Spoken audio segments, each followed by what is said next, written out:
punished sin. The demons didn't bother good people. They had no reason to. But they had a strange and immediate power over sinners. It would almost seem as though deity had assigned them the right to do this. Whenever a person broke the good rules, he was subject to the punishments and afflictions and burdens that the demons would administer as the agents of divine wrath or punishment. The church, however, had its ups and downs on the subject of demonism. Altogether, I think we can say that the general trend of early Christianity was against demonism. It existed very strongly in local areas. It raised considerable trouble and confusion from time to time. But every once in a while, something that was either common sense or a clearer vision of things would always step in and clear the situation for a while. I think that we can say that the demonism, as it was popularly practiced even in Europe, was never really according to the church canons. It was simply something that local people, especially the ignorant, the peasants, and the fearful and neurotic, the psychotic, developed, and which the clergy in turn tried to exorcise with holy water and church candles. The attitude was periodically to clear this atmosphere and to not allow the concept of demonism to build too strongly in the early church history. Wherever it did build, wherever we had waves of this, we had also waves of incredible cruelty. We had horrible disasters, largely the result of morbid imagination. Now, every nation, every people of the world has produced neurotics of some kind. They're an inevitable part of life. Certainly they are more abundant where the pressures of life have a tendency to become abnormal. But there's always someone to whom healthy, natural, optimistic matters have no meaning. There are always people who live and brood and feel and fear and worry and hate and fuss and maintain jealous, negative attitudes toward each other. Such persons have always existed everywhere in the history of our race. So, there have always been psychotics. And today the psychotic presents very much the same problem that he did 3,000 years ago, 2,000 years ago. The difference now is that he is operating against a background that is not nearly as credulous as it was in the early times. When a psychotic today sees horrible and destructive visions, this doesn't become the basis of another witchcraft outbreak. It simply now means that this person is judged to be mentally ill. A few hundred years ago, he was not so judged. He could be taken to the steps of the church and exorcised. If he did not recover, he might be subject to torture. If he still did not mend his ways or repent his claims or pretensions, he might well be burned at the stake. This situation does not hold today because we simply have a different attitude toward it. In fact, 1,500 years ago, when Europe was comparatively illiterate, when almost nothing was known of mental medicine, the hysterical person, the unbalanced individual, the psychotic, was an object of the greatest fear. In different areas, of course, this also differed. Among the Greeks, an insane person was said to be under the protection of the gods and was therefore never injured or bothered in any way. But in Europe during the Dark Ages, any person mentally unbalanced was assumed to be possessed of an evil spirit. Something had to be done to get this evil spirit out. And as we know, in most psychotic cases, there is a distinct lowering of the ethical moral threshold, the individual becoming abusive and profane and even animalistic as a result of mental sickness. It is easy to understand why older nations felt that this person had suddenly become inhabited by some very low and malevolent being. We don't want to labor this phase of the matter too much, but we do know that in the subconscious of our people, in the subconscious of the race, all these old beliefs still lurk. We are, even now, unless we are completely materialistic in our attitudes, a little inclined to wonder, to question, to suspect that perhaps some of these old beliefs had validity. Perhaps somewhere around there is something that does have a forked tail and horns that might cause embarrassment at some moment. This belief, because it has come down to us, and because it has survived in many primitive areas of society, even today, requires or suggests considerable thought. First of all, we know that in modern society, demonism as it was practiced or held to be true in ancient times is now almost totally reserved to so-called backward peoples.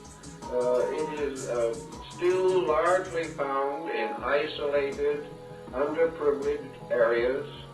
It is found among people who are comparatively illiterate, whose advantages in life have been few, who have been strongly introverted into patterns in which their tribe or their family or their community has been spirit-ridden and ghost-ridden for ages.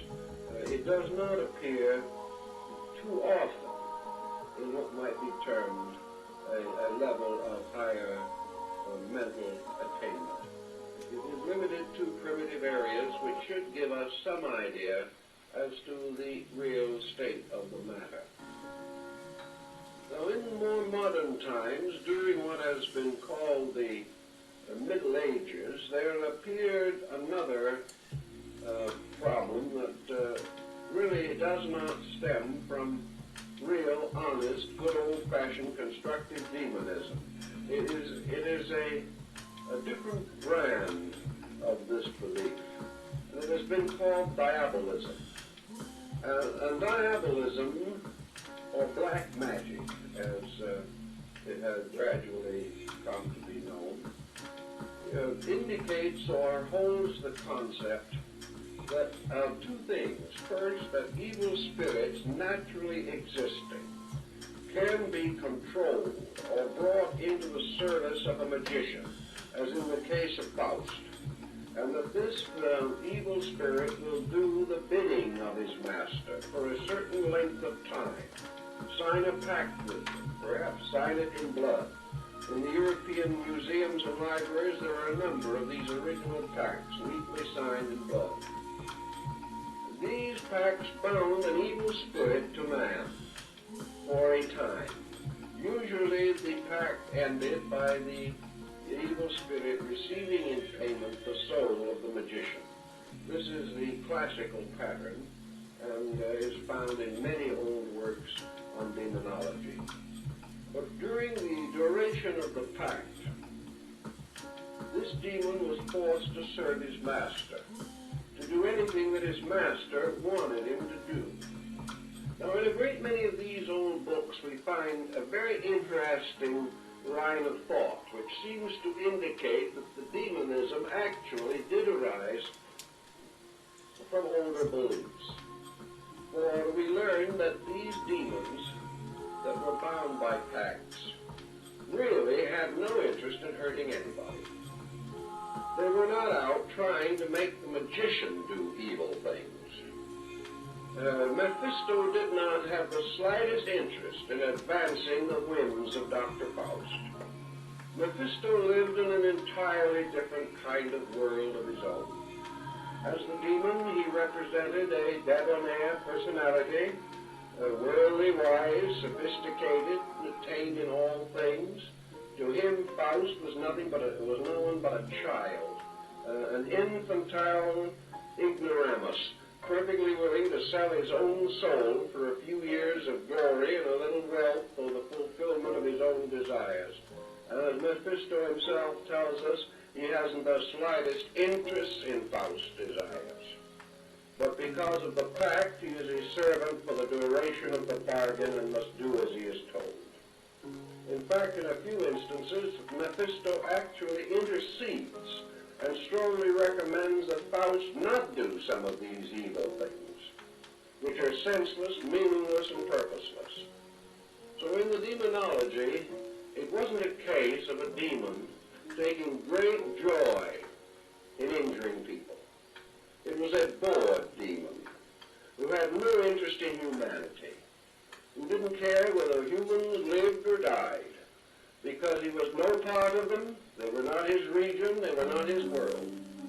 But he made a bargain, he had signed a contract, he was, so to say, an apprentice to the sorcerer for a while, so he did what he was told and waited patiently until he could inflict final punishment upon the sorcerer himself. This type of diabolism, again, doesn't quite meet the thinking of most people of today. Because here, and this was the typical demonism of the crossroad, where the magic circle was drawn, where the witches of Macbeth brewed their cauldrons, all of this type of medieval tying of spirits, the binding of the powers of nature to the whims of a human being, all of these were based upon a certain power process. There were secret words, there were secret conjurations, magic circles and terms, rites to be performed. And if the magician was able to perform these correctly, he could command the spirit. And if he could command the spirit, then the spirit had to obey him. And the spirit felt really, as several of the old accounts say, and one or two of the spirits do, like Asmodeus in one of the early books, says to the conjurer who has called him out of the misty deep for some nefarious undertaking, "Why have you disturbed me? I have no reason to be here. I don't care anything about you. I don't want to hurt anybody. Why have you bothered me? Why have you said these words of power that now force me to obey you? Because you have the magic talismans, the magic symbols. Why have you done this to me? I don't dislike you. I haven't done anything to you. Why do you insist on binding me to some common human purpose of your own?" This was the rather nonchalant idea. It seems to have carried through from the Greek, in which these spirits were simply part of the citizenry of an invisible empire, and really would never bother anybody if humans left them alone. Now, the next phase of the situation takes on a little different coloring. As a result of the binding of spirits by these conjurations and these magical formulas, it came to be believed that human beings could hurt each other. This was a very late development in the idea of demonology, that human beings should want to use evil forces to afflict each other. This was not part of the original concept at all. Ghosts might haunt those who hurt them in life, but not innocent people. And in most countries, the ghost is a kind of a wavering symbol floating in the atmosphere in graveyards at night or something, but not inclined to do anything more than be there, although its presence might frighten some superstitious person out of his wits. But it was not really any particular idea. The concept that either evil wanted to conquer good or could conquer good came late. The idea that man might want to use evil, some kind of an invisible or magical evil, to hurt other people. This was simply not part of primitive ethics in the majority of instances. It arises occasionally, but is certainly of the exception rather than of the rule.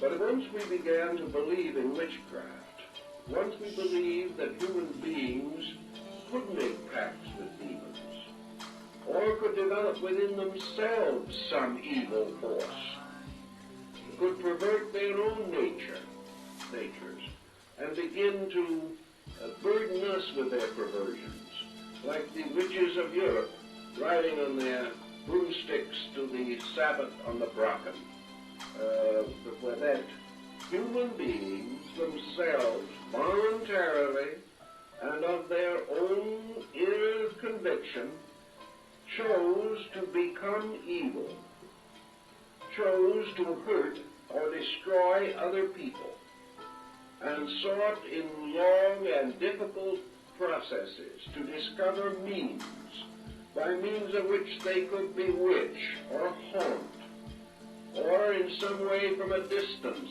plague or hurt normal, innocent folks. Antiquity had very little room for this concept because it simply did not believe it. It believed that the so-called spirits could exist. It believed that evil people could do evil deeds. But it simply did not develop any strong concept of black magic as we think of it today. It was outside of the grand concept of life which these people held. And they would not permit something to be believed that did not fit into the great theory of the kind of world they lived in.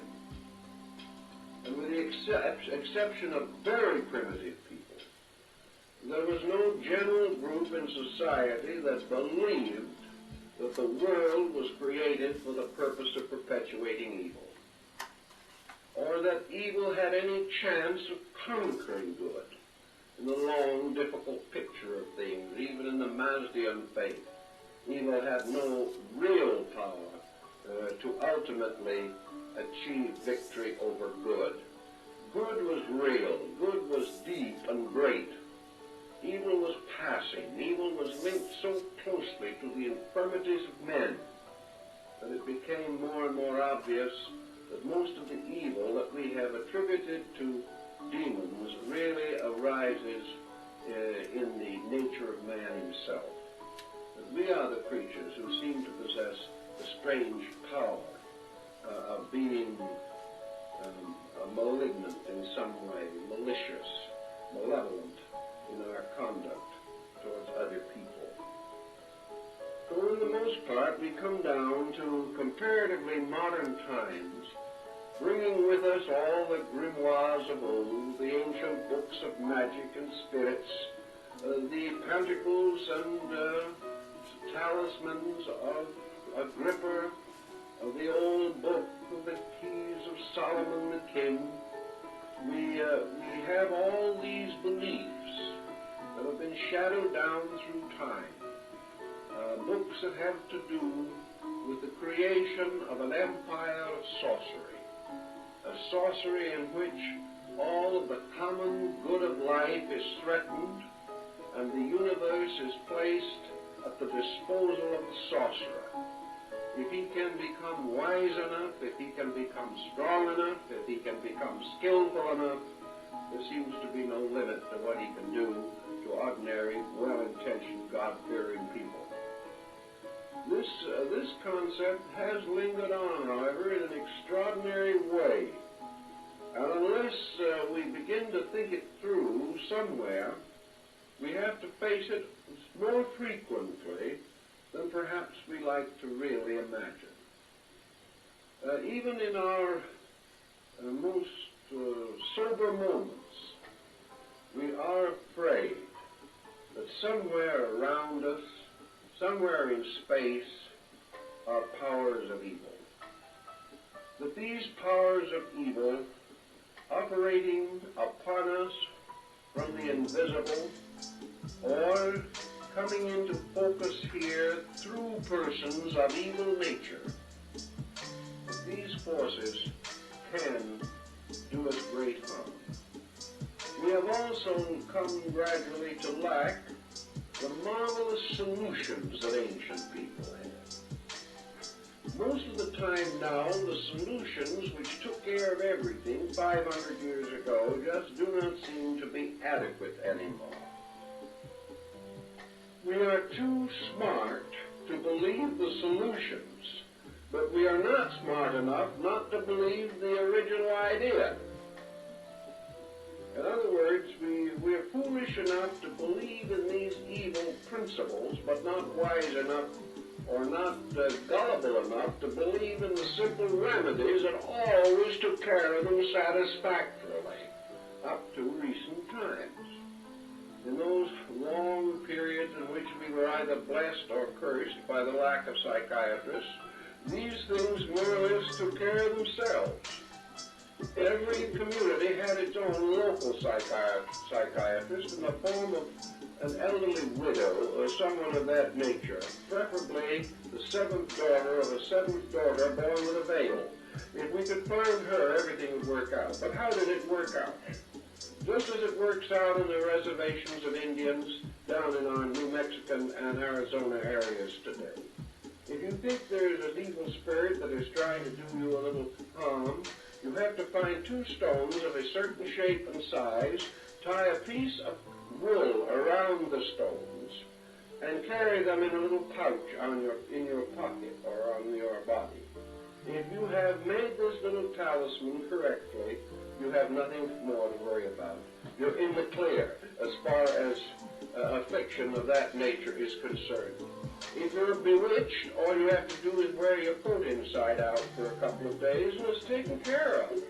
These things certainly cause no more trouble. If it's too bad and you just can't handle it yourself, you go to a brewhog, it's another witch, and you pay a very reasonable sum for the second witch to bewitch the first one, and then you go home and take them on with your affairs alone. There was always such nice, easy ways out. In the medieval period, all you had to do was confess, do a penance, and be sprinkled on with a little holy water, and the situation was reasonably well in hand. We still have the fears and the worries, but we've lost confidence in the remedy, and that is a rather sad state of affairs, because we now have no way of getting ourselves out of these attitudes. Once we get into them, it becomes a deep and involved and troublesome process. We just are a little less optimistic about how to cure our own infirmities. That's too much dependence on the professional level of things. The point to be very definitely made is this, that as time went on and down into the 20th century, we have a kind of black magic that has drifted along, that has taken on, in some instances, a rather respectable and sophisticated look. The old sorcerer with his pointed cap and long black robe covered with stars has vanished. We have now what might almost be termed the mental magician. He has taken the place of all these other things. But we do still believe that people exist who won't hurt us. We also believe that there are certain persons who can hurt us. And whether this hurting is done by means of chaining a demon, or whether it is done by the natural orneriness of the magician himself, makes very little difference to the sufferer. He actually believes that he is in constant psychic or spiritual danger due to the malicious intent of someone else.